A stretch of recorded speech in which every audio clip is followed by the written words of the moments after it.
Doctor గారు ఉన్నారా? Doctor గారు పూజలో ఉన్నారండి. ఏదో నరసింహనాయుడు గారు పూజలో ఉన్నారన్నట్టు చెప్తావేంటమ్మా? వెళ్ళండి.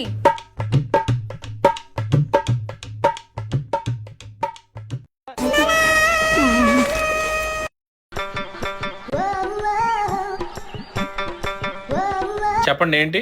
సార్, ఎవరైనా దేవుళ్ళకి పూజలు చేసేవాళ్ళని చూశాను కానీ మీరేంటండి పునుగులు బజ్జీలకు పూజలు చేస్తున్నారు? మా సార్కి 4 బంగ్లాలు 3 కార్లు ఉన్నాయి. ఇవన్నీ పూజలు చేస్తే వచ్చినాయి అనుకుంటున్నారా మీరు? కాదు, ఈ పునుగులు బజ్జీలు వల్లే. ఈ రోజుల్లో క్వాలిటీ ఎవరు మెయింటైన్ చేస్తున్నారు? కల్తీ నూనె, మైదా పిండి, సోడా ఉప్పు. జనానికి ఏమైనా పర్వాలేదు, మాకు డబ్బులు రావాలి అనుకునే వాళ్ళు ఉన్నంత కాలం మా వ్యాపారానికి డోకా లేదు.